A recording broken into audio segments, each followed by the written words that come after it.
Salut tout le monde, j'espère que vous allez bien les amis, on est parti pour une nouvelle vidéo, on va démarrer avec l'anniversaire de l'illustre, de la légende Sergio Ramos qui fête aujourd'hui ses 38 ans. On lui souhaite évidemment un très joyeux anniversaire, très grand joueur Sergio Ramos, légende du Real, ancien capitaine du Real, c'est certainement l'un des meilleurs défenseurs centraux de l'histoire du football. Je ne dis pas que c'est le meilleur, mais il fait partie des tout meilleurs. Je pense que sa longévité parle pour lui. Il a remporté aussi tout ce qui était possible, que ce soit en club ou en sélection. C'est tout simplement un monstre, Sergio Ramos, dans le secteur défensif. Autant sur l'aspect défensif que sur l'aspect offensif. On sait aussi à quel point il était très efficace dans la surface de réparation adverse, avec notamment ses coups de tête qui étaient surpuissants. Il avait cet instinct du buteur, surtout de la tête, mais pas uniquement que de la tête, mais voilà, il était très très impressionnant avec des coups de tête qui partaient très très vite, et puis surtout son timing aussi au niveau des sauts, son engagement par rapport aux défenseurs adverses.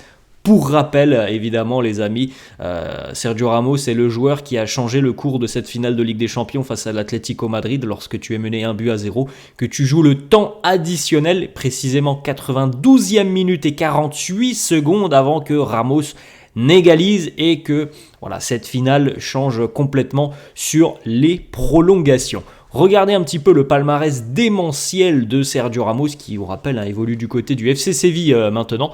4 titres de Ligue des Champions, 5 titres de champion d'Espagne, 4 mondiales des clubs, 4 supercoupes d'Espagne, 3 supercoupes d'Europe, 2 titres de champion de France, 2 coupes d'Espagne, 2 euros avec la Rora, 1 coupe du monde et un trophée des champions. C'est quand même un palmarès assez exceptionnel pour Sergio Ramos. On enchaîne les amis et on regarde la une du quotidien Marca qui titre « La que se avecina ».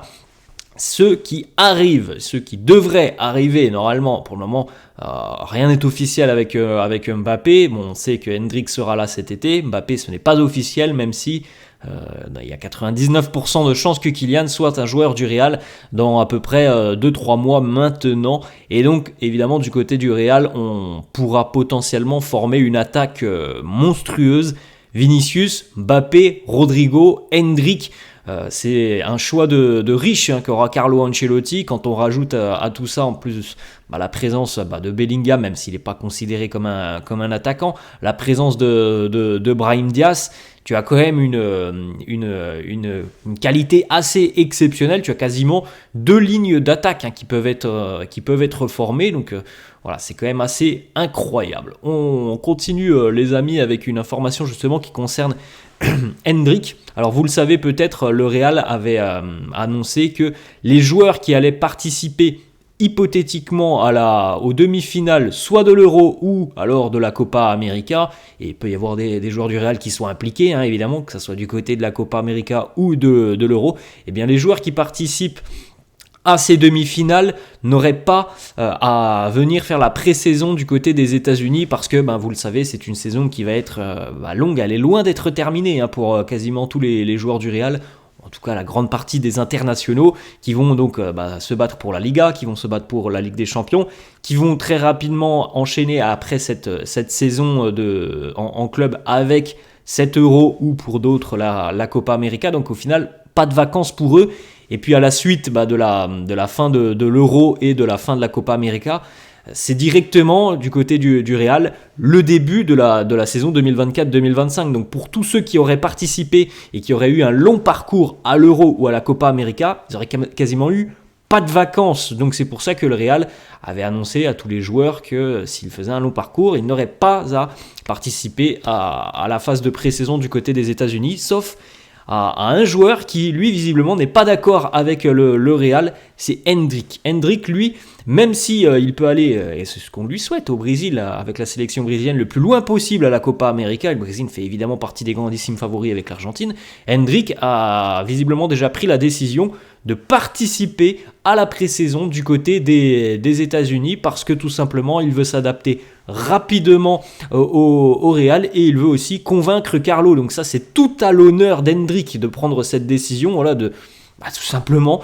de mettre une croix sur ses vacances pour venir au Real, pour travailler avec ses nouveaux coéquipiers, pour s'intégrer le mieux du mieux que possible avec ses coéquipiers et surtout aussi pour prendre ses marques le plus rapidement possible pour pas que ça prenne des semaines et des semaines. Voilà, il préfère être là dès le début. C'est tout à l'honneur d'Hendrick. Alors Hendrick a la petite particularité tout de même cette saison d'avoir évolué du côté du Brésil, donc il aura quand même eu un petit peu plus de repos que ses anciens coéquipiers, enfin que ses futurs coéquipiers du Real, puisque voilà, du côté de Palmeiras, vous le savez, le championnat brésilien, il n'est pas calé sur les mêmes dates que les championnats européens.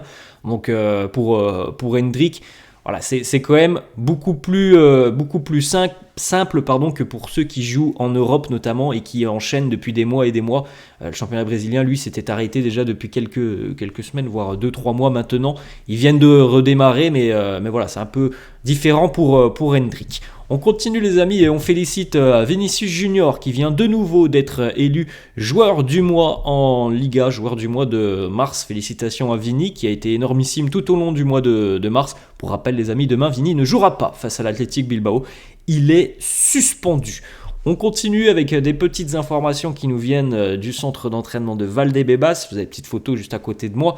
Jude Bellingham hier à l'entraînement. D'ailleurs, Jude, on en a parlé hier, mais lui est de retour demain face à Bilbao. Lui qui était suspendu depuis sur les deux dernières rencontres. Jude qui portait hier une nouvelle paire d'Adidas Predator. Vous pouvez faire un petit arrêt sur image. Elles ont l'air plutôt très sympa, de couleur blanche avec le dessous sur les crampons plutôt doré, mais voilà, très sympa les nouvelles Predator pour Bellingham. On continue les amis avec une petite double information qui concerne Eder Militao. Selon Mario Cortegana, journaliste Marca, le plan pour Militao a été fixé. L'objectif est évidemment qu'il puisse jouer. On n'a pas la date précise, mais d'ici à une dizaine ou une quinzaine de jours, il devrait être dans le groupe pour affronter l'Athletic Bilbao demain. Alors on aura la conf de presse de Carlo Ancelotti un petit peu plus tard dans la journée. On en parlera demain nous. Et normalement il devrait être dans le groupe demain, mais plusieurs médias annoncent d'ores et déjà qu'il n'y aura même pas de temps de jeu normalement demain pour Militao, même si tout se passait bien. Il ne devrait pas jouer demain, mais il devrait être dans le groupe. Mario Cortegana annonce aussi catégoriquement, et ça semble normal et logique, qu'il n'y a quasiment aucune chance que Militao dispute à minima déjà la rencontre du match aller face à Manchester City. Mais bon, s'il joue pas le match aller, on a quand même beaucoup de mal à imaginer qu'il soit présent et à 100% une semaine plus tard, parce qu'il y a aussi beaucoup de médias qui annoncent qu'il n'est pas à 100%, ce qui est tout à fait normal. Il revient d'une blessure qui a quasiment duré 8-9 mois, donc c'est tout à fait normal. On continue les amis, d'autres petites photos. Regardez Camavinga et Jude Bellingham qui étaient de retour hier à l'entraînement, puisqu'on en avait parlé hier sur la journée de jeudi. Je crois que c'était avec Fede Valverde me semble-t-il, il s'était entraîné à l'intérieur des installations. Alors on n'a pas eu de photos simplement de Fede Valverde, donc c'est pour ça que je ne peux pas vous dire si Fede était à l'entraînement hier, mais on n'a pas eu de photos, mais en tout cas on n'a pas eu non plus d'informations qui sont sorties et qui disaient tout simplement que Fede n'avait pas participé à l'entraînement. Donc je pense que tout va bien pour l'Uruguayen. De toute façon, comme je l'ai dit, Carlo fera un petit point, je crois aux alentours de midi ou de 13h à la conférence de presse d'avant-match. On continue avec une petite photo aussi, Jude Bellingham en premier plan, et puis juste derrière, regardez, Jérémy De Leon qui fait parler de lui vraiment cette saison avec la Castilla. Il sort en général de très très belles prestations. Il a d'ailleurs été aussi plutôt en vue lors du match amical qui a eu lieu il y a une dizaine de jours, vous vous en souvenez, lors de cette trêve, match amical qui était notamment qui devait permettre à Militao et Courtois de reprendre un petit peu de temps de jeu. Bon, pour Courtois, on sait ce qui s'est passé, mais en tout cas il s'était montré Jérémy De Leon, et hier il a donc participé à l'entraînement avec l'équipe première. On continue avec une information du quotidien Marca. Alors on a vu depuis quelques jours que le Real avait pris des décisions, notamment la prolongation de contrat de Toni Kroos. On attend l'officialisation. Le Real aurait aussi tranché en ce qui concerne l'avenir de Lucas Vazquez et de Nacho. Ça serait là aussi une prolongation de contrat. Mais là on a Marca, et on en avait déjà parlé il y a à peu près un mois et demi. Marca qui nous annonce que le Real attend que ce soit Modric qui annonce son départ. Le club ne veut pas lui dire de partir en premier. Bon, alors, vous savez ce que je pense parfois du quotidien Marca. Il y a du bon et du moins bon chez Marca.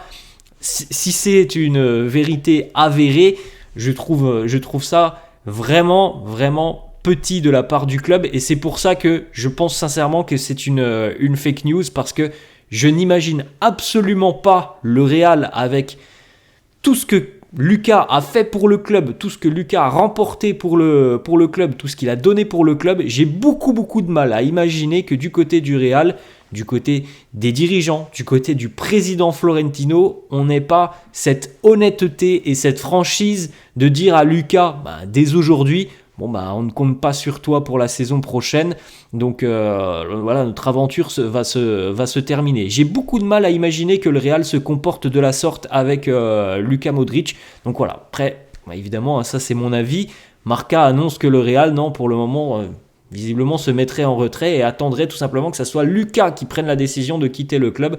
Voilà, après, chacun peut se faire son avis sur la question. Moi, j'ai un peu de mal à croire que le club se comporte d'une telle manière avec une légende, parce que Lucas est une légende. On continue les amis avec une information de Fabrizio Romano, on en avait parlé un petit peu hier. Le Real est très attentif à la situation de Xabi Alonso. Il est considéré comme l'une des pistes et d'une des cibles prioritaires pour succéder à Carlo Ancelotti. C'est exactement ce dont on avait parlé hier les amis. Xabi Alonso qui devrait normalement continuer avec le Bayer Leverkusen, qui a donc refusé les avances de Liverpool, refusé les avances du Bayern pour se concentrer sur son projet. Il a bâti quelque chose d'extraordinaire avec Leverkusen, et donc ça pourrait aussi potentiellement coïncider avec le départ de Carlo, peut-être 2026, on ne sait pas, mais peut-être 2026, et donc Xabi Alonso qui pourrait lui peut-être arriver en 2026 du côté du Real. Fabrizio Romano annonce que le Real, après Carlo Ancelotti, voilà, a vraiment ciblé Xabi Alonso comme l'une des priorités. Il est très apprécié par le club. Alors c'est un ancien merengue évidemment, donc ça joue. Il est très apprécié aussi par Florentino Pérez. Et puis on le sait les amis, il a quand même passé aussi quelques années à entraîner les jeunes du côté du Real. Donc évidemment qu'il a du crédit. Et puis surtout ses résultats au plus haut niveau, là, pour une première expérience avec des A, c'est quand même énorme ce qu'il fait du côté du Bayer Leverkusen, la manière dont il a changé le visage de cette équipe de Leverkusen. On continue avec une autre déclaration, cette fois-ci c'est Xabi Alonso en personne qui nous dit « On a vu beaucoup de spéculations à propos de mon futur. J'ai cette trêve internationale, cette pause internationale m'a permis de réfléchir et de prendre une décision. La semaine dernière, j'ai eu un entretien notamment avec le club, avec les dirigeants, et je les ai informés de ma décision de continuer à entraîner le Bayer Leverkusen l'année prochaine. On va terminer les amis à 2 petites informations. Premièrement sur le match aller entre le Real et Manchester City. 75 000 spectateurs sont attendus évidemment du côté du Bernabéu qui sera à guichet complet. Et il y aura 3800 supporters de City qui seront présents au Bernabéu. Et on termine avec une petite déclaration de Pep Guardiola. Alors, City est de retour en PL évidemment ce week-end avec un match aussi énorme pour eux. City qui va affronter Arsenal, ça sera demain après-midi. Guardiola qui était en conf de presse et qui a été interrogé un petit peu sur les pépins physiques de ses joueurs durant cette trêve internationale. Il nous dit « La blessure de Kyle Walker semble plus sérieuse que celle de John Stones.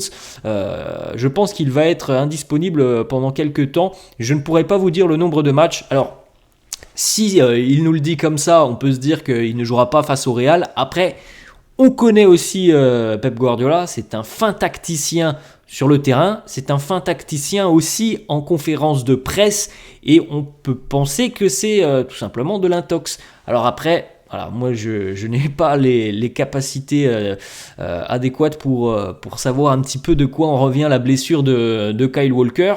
On va espérer qu'il soit franc en conférence de presse, et donc potentiellement que Kyle Walker a très peu de chances d'être présent à minima déjà pour le match aller face au Real. Et bon, c'est plutôt une nouvelle intéressante pour le Real de savoir que Walker pourrait ne pas être disponible. Voilà les amis, la fin de cette vidéo, j'espère que ça vous a plu. N'hésitez pas comme d'habitude à lâcher un petit pouce bleu, n'hésitez pas non plus à vous abonner à la chaîne. Moi je vous laisse et je vous dis à la prochaine. Ciao.